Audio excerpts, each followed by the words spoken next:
Bora, vai começar.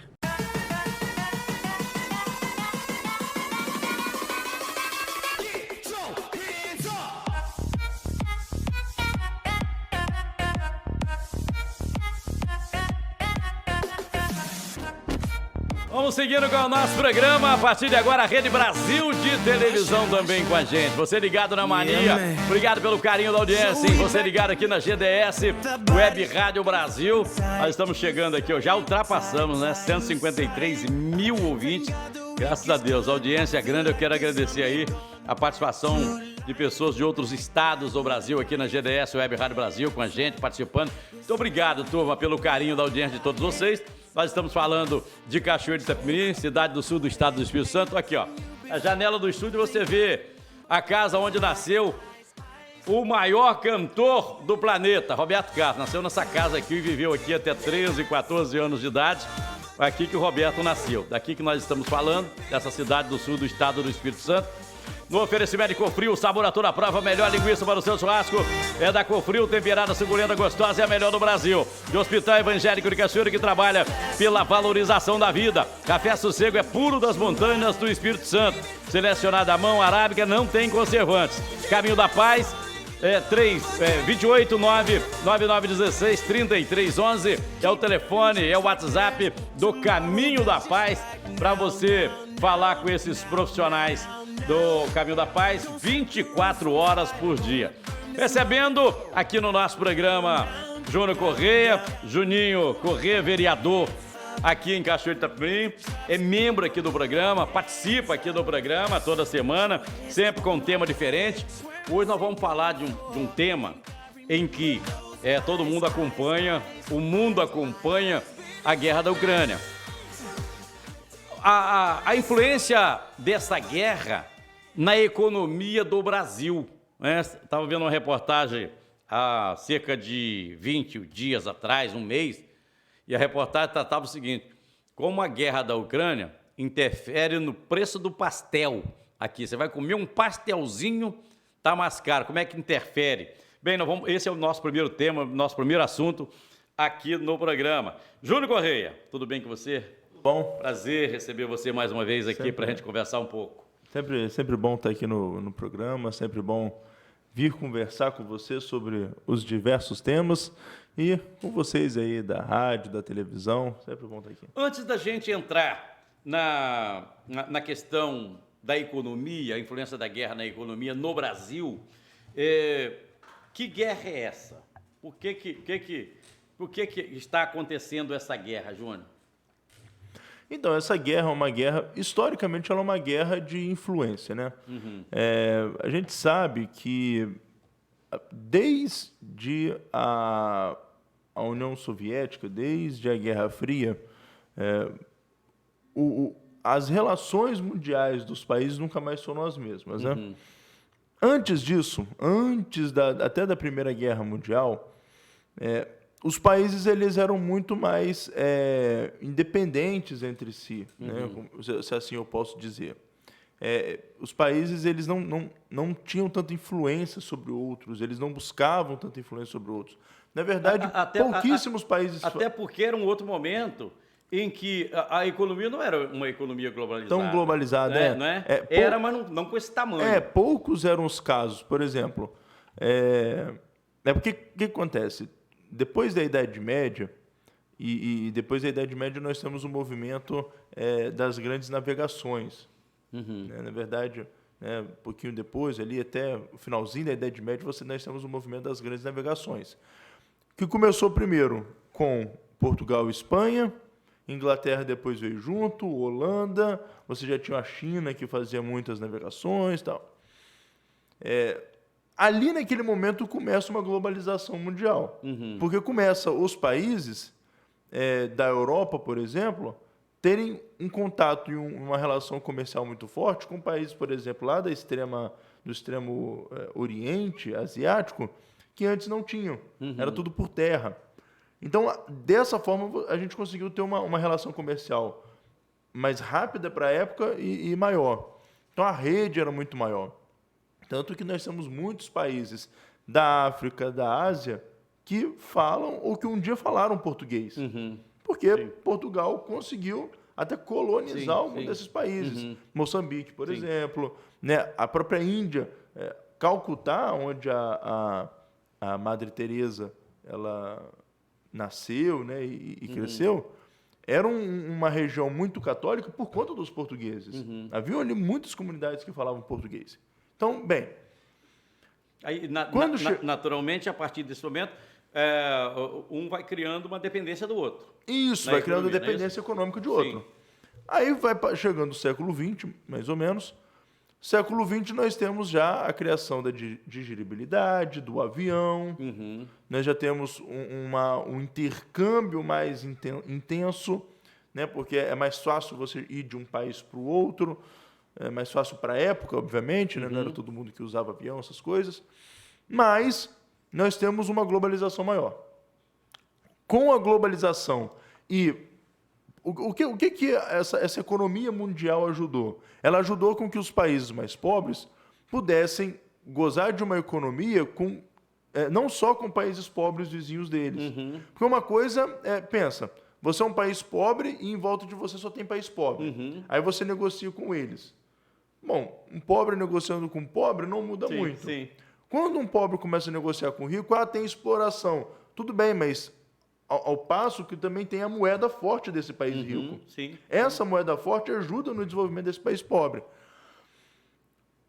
Se você vende 1 quilo de café para um país rico, você cobra $10. Só uma ideia. Se você vende para o pobre, ele não tem condição de pagar $10, tem condição de pegar 5. Por exemplo, é só você pegar o seguinte. Eu sou um grande produtor de café. Eu sou um país pobre, você é um país pobre. Eu sou um grande produtor de café, você é um grande produtor de leite. Né? Nossa moeda é muito equivalente. Aí eu vendo para você 1 quilo do meu café por 10 unidades do nosso dinheiro. Você compra. Sim. Você me vende o seu leite por, 5 unidades da sua moeda. E a gente faz essa troca. Só que essas 5 e essas 10 unidades, elas não chegam perto do valor real de compra de 1 unidade do dólar.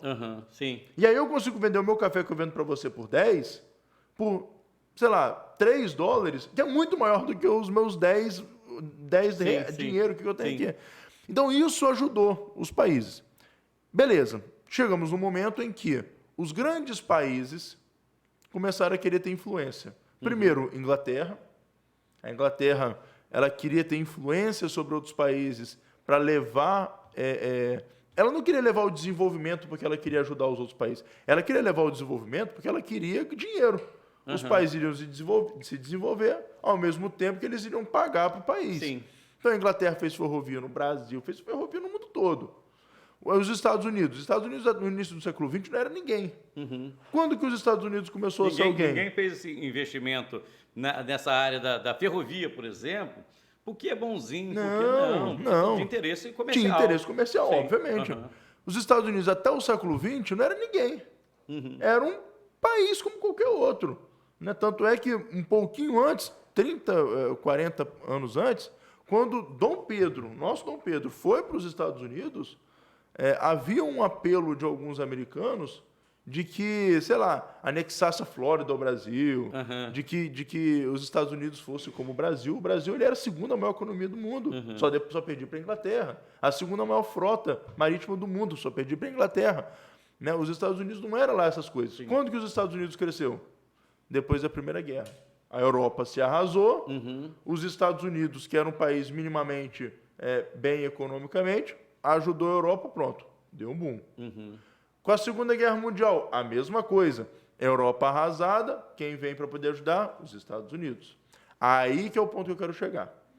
Quando os Estados Unidos fazem esse movimento de ajudar os países europeus, ele endivida os países europeus para com ele, passa a ter uma relação de dívida, ele passa a ter influência sobre países da América, que antes ele já tinha por conta da proximidade, mas agora começa a aumentar. Então, os Estados Unidos começam a ter influência sobre quase todos os países do Ocidente. A América e a Europa Ocidental, principalmente. Sim. Aí, quando você fala de influência por conta... Econômica, política e os países devendo... Isso. É isso? E com isso você tem devendo, levando o investimento deles. Os Estados Unidos começou a se valer disso para crescer em tecnologia. Hoje a gente depende de tecnologia americana, mas aí vem um outro movimento da China. Hoje a gente depende de tecnologia americana e chinesa. Sim. Né? Porque a China aproveitou do desenvolvimento que eles quiseram levar e tomou para si. Já foi a época de que o produto chinês era ruim. Essa briga entre Estados Unidos e a China não é à toa. Não é. É uma disputa de mercado aí. De mercado e de influência política. É. Aí, beleza. Quem era a Rússia? Rússia era um país, era uma monarquia, era um império, só que tinha muitas crises. Crise de fome, crise econômica, política. Essa crise fazia com que a Rússia, naquele momento, fosse um país até respeitado, mas não fosse um país tão grande, tão influente. Veio a Revolução Russa. Revolução Russa de março a outubro, porque começou em março com os mencheviques. Em outubro foi a Revolução dos bolcheviques, né, que tiraram os mencheviques, que eram grupos políticos lá socialistas, tomaram o poder. Eles tomaram o poder e eles tinham como... Porque o ideal, a ideologia socialista, não é uma ideologia nacionalista. O socialismo ele nunca é nacionalista, ele nunca é pensando no próprio país. Ele é sempre internacionalista. Então, a ideologia socialista ela é sempre de uma revolução global, mundial. Porque se não houver revolução global, revolução mundial, você não consegue chegar ao comunismo. Você precisa que todo mundo alcance essa consciência ao mesmo tempo para chegar ao comunismo. Então, eles precisavam espalhar. Então, os bolcheviques utilizaram a Rússia para espalhar os ideais socialistas. E aí, o que eles fizeram? Começaram a avançar para o leste europeu, começaram a avançar para a Ásia, né? Tanto é que, pode ver, a gente tem um país que a gente só conhece por guerra, né? Sim. Que é o Vietnã. Isso. O Vietnã, por que teve uma guerra no Vietnã? Porque o Vietnã tinha um grupo armado muito forte apoiado pela Rússia. Os Estados Unidos não conhecia o lugar. Na verdade, algumas pessoas até denunciam de que os Estados Unidos não queria mesmo ganhar, só queria testar táticas de guerra. Então já mandou os caras sabendo que eles iam morrer mesmo. Né? Até um escândalo na época que o presidente Jimmy Carter não conseguiu se reeleger por conta da guerra do Vietnã. Não conseguiu se reeleger. Então, nós temos um Oriente flertando com o socialismo russo, ou seja, com a União Soviética, e um Ocidente flertando com os Estados Unidos. Pronto, nós temos um mundo dividido. Isso é o período da Guerra Fria. Terminou a Guerra Fria.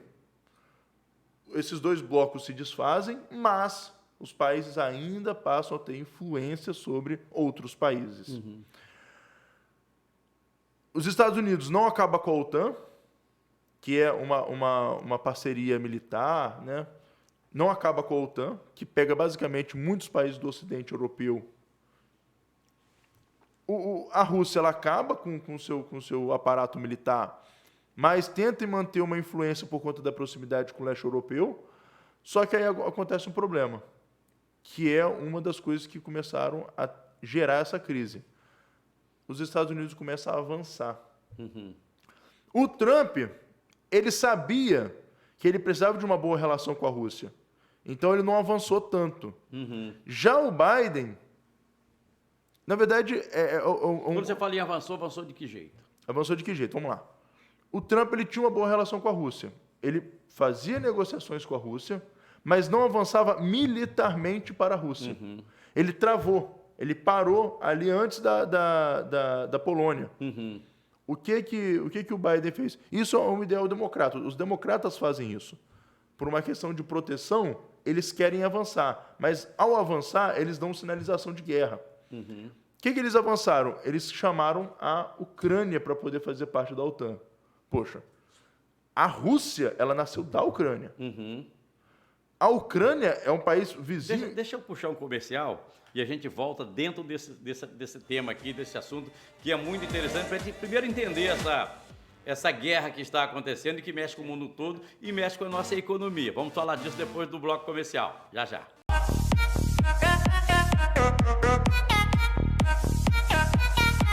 Aqui no nosso programa aqui na Rede Brasil de Televisão, Rádio Mania FM, GDS Web Rádio Brasil, no oferecimento de Cofrio, sabor a toda prova, a melhor linguiça para o seu churrasco, da Cofrio, é a melhor do Brasil. Hospital Evangélico de Cachoeiro, trabalhando pela valorização da vida. Café Sossego, puro das montanhas do Espírito Santo. Funerária Caminho da Paz, 289-9916-3311 é o telefone do Caminho da Paz. Hoje nós estamos conversando, como acontece sempre toda semana, o Júnior Corrêa, Juninho, é vereador em Cachoeiro de Itapemirim, pré-candidato a deputado federal do PL, participa sempre com a gente aqui no programa toda semana, sempre com um tema diferente, sempre com um assunto diferente. Hoje a ideia inicial era falar da influência da guerra da Ucrânia aqui no país, na economia do Brasil, e o Júnior acabou se aprofundando um pouco mais para chegar onde chegamos hoje, o porquê dessa guerra, né? Por que essa guerra está acontecendo. E antes do intervalo comercial, você que ligou sua televisão agora, ligou seu rádio agora, antes o Júlio falava o seguinte, da invasão, né? Ou seja, da aproximação dos Estados Unidos com os países, inclusive com a Ucrânia e com a Rússia, não é isso? Isso aí. Ficou pegado aqui. Então, eu estava falando antes que o mundo foi dividido na Guerra Fria. Então, você tinha o Tratado do Atlântico Norte, que era a OTAN, que era um tratado militar dos Estados Unidos para com os países do Ocidente. E a gente tinha a União Soviética, né? A União Soviética era os países socialistas ou que os governos estavam ligados à ideologia socialista, juntamente com a Rússia, que pegava o leste europeu e uma grande parte da Ásia. Essa era a divisão. Com o fim da Guerra Fria, com o fim principalmente da União Soviética, principalmente os países do leste europeu, eles passaram pelo seu momento de reestruturação. Tanto é que tinha Tchecoslováquia, que separou, virou República Tcheca, Iugoslávia, então separaram. Beleza, viraram ali os países atuais, contemporâneos. Só que a União Soviética acabou e os acordos militares acabaram. Uhum. Mas a Rússia manteve sempre uma boa relação com esses países vizinhos e uma relação imperialista. Aí a gente lembra, né? A gente sempre ouviu falar que os Estados Unidos é imperialista. Realmente, eles são imperialistas aqui no Ocidente. Mas a Rússia também é imperialista lá no leste europeu, lá no Oriente. Agora ela disputa com a China. Até que Rússia e China, eles são aliados de conveniência, mas eles têm interesses também que o outro não avance. A China está avançando de um lado, a Rússia está avançando de outro. E os Estados Unidos estão aqui. Os Estados Unidos, para avançar militarmente, eles chamam países para fazer parte da OTAN.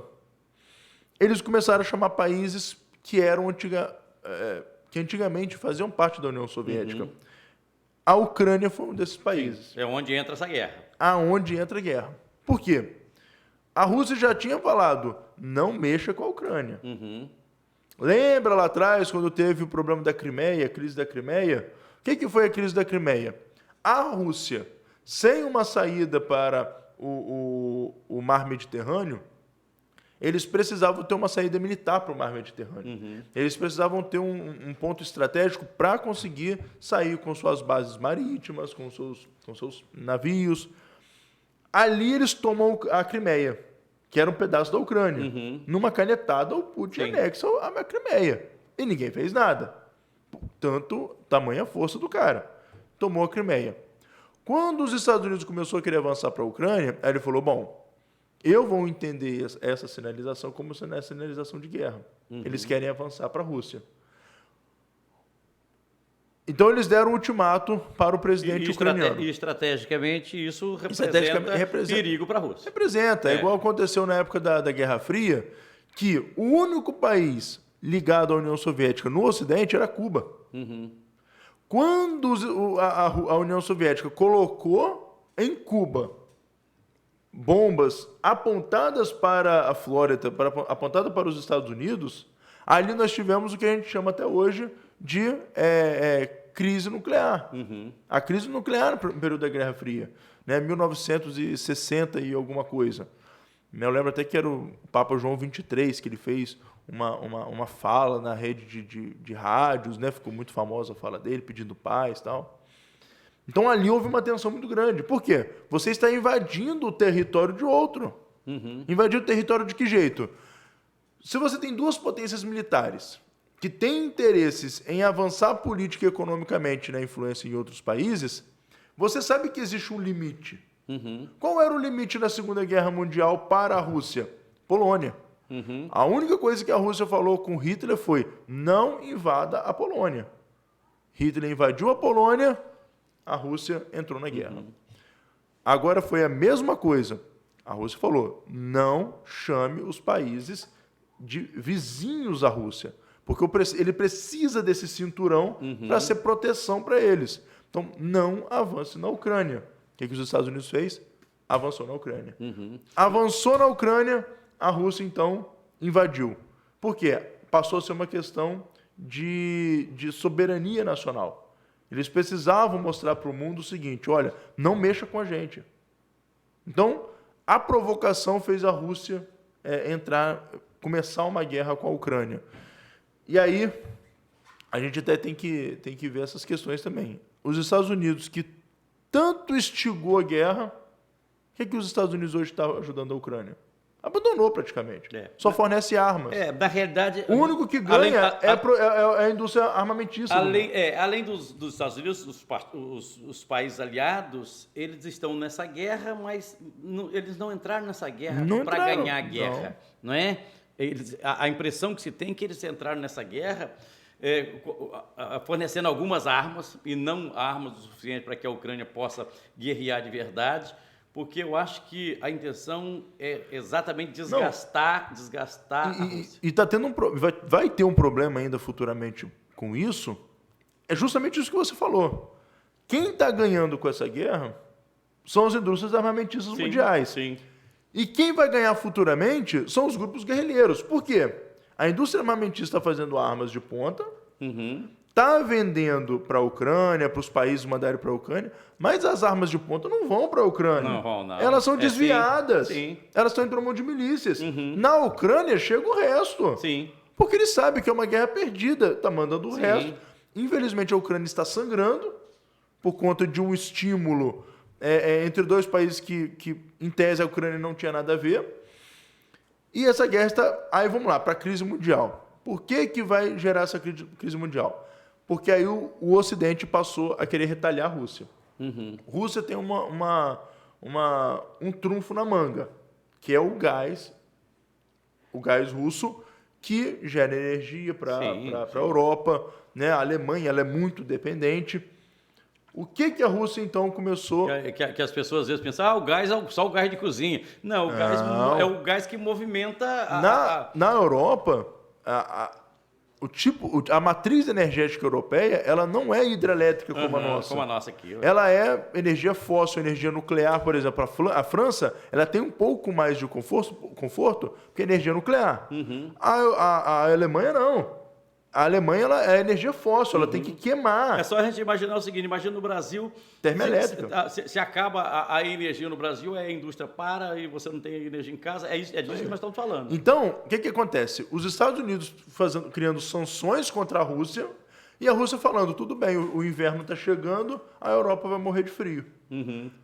Aí, meu amigo, a coisa muda. Aí ele fala, bom, já que vocês então querem comprar meu gasoduto, e os Estados Unidos bloqueou o dólar que eu tenho, porque os Estados Unidos, uma das sanções dos Estados Unidos foi isso. Tirou a Rússia do sistema bancário e bloqueou toda a reserva de dólar que tem, porque quem tem o poder sobre o dólar é os Estados Unidos. Né? Mesmo você comprando, quem tem o poder é os Estados Unidos. Bloqueou. A Rússia falou, beleza, não tem problema. Eu só vendo gás natural com a minha moeda. Pronto. O que antes a Rússia iria utilizar a sua reserva de dólar para jogar no mercado para abaixar o preço do dólar, agora ele falou, bom, então eu vou inflacionar a minha moeda.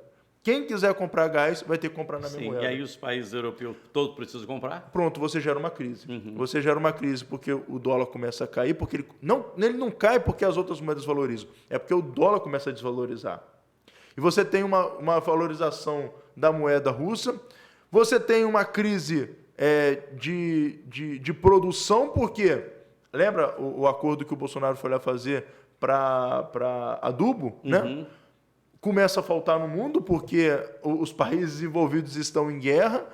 Você tem uma crise humanitária. Então, olha só como que isso influencia no país mundialmente. Mundialmente, né? Isso influencia mundialmente, cara. Então, assim, o mundo todo hoje, você pega os Estados Unidos, o Brasil, a Europa, o mundo todo enfrenta uma crise. Ele já estava saindo da crise da pandemia. O cidadão e entra numa outra crise. O cidadão que está olhando para essa guerra da Ucrânia e dizendo assim, isso não é problema meu, o problema é lá com o cidadão e tal. Aquele cidadão que não tem um coração que se comove com o que está acontecendo na Ucrânia, mas que é aquele cidadão frio, mas está mexendo na vida dele. Que às vezes acha que não é comigo, então não preciso me meter. E está sendo com ele aqui, ele aqui no país, qualquer lugar do Brasil. De uma forma ou de outra, vai influenciar aqui de maneira econômica. Economicamente está influenciando. Porque, infelizmente, é briga... Se fosse uma briga entre... uma briga histórica, né? Entre os curdos e os... Essa briga não influencia na política econômica do Brasil. Agora, quando a gente pega países que são grandes, países históricos, países que têm influência econômica e política, como Rússia, como os Estados Unidos, isso impacta. Isso impacta. E essa guerra não é entre Rússia e Ucrânia. É entre Rússia e os Estados Unidos. Sim, exatamente. A Ucrânia está sendo testa de ferro dos Estados Unidos. Só está sendo bombardeada, exatamente. A Ucrânia está sendo testa de ferro dos Estados Unidos e eles não entenderam isso ainda. Agora, é importante também lembrar que essa guerra ela acaba daqui a pouco, né? Daqui a pouco acaba. A guerra... Uma hora vai acabar. Vai acabar com a guerra das bombas, a guerra da matança. Mas aí essa guerra fria, ela continua, né? Ela continua. Depois que a União Soviética acabou, teve um historiador que falou assim, agora a história acabou. Porque alguns historiadores têm o entendimento de que só há história enquanto há tensão entre um país e o outro, quando há guerra. Sim. Só que não aconteceu isso. A Guerra Fria nunca acabou. A União Soviética acabou, mas a Guerra Fria sempre existiu.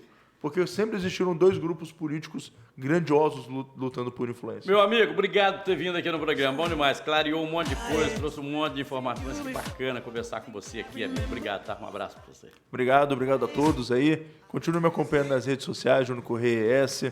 Tamo junto. Tem um monte de coisa boa lá, né? Um monte de coisa boa. Pode ir lá. Meu YouTube, meu Facebook, meu Instagram. É tudo Júnior Correia ES. Você entra lá, tem vários comentários, vídeos como esse e outros mais.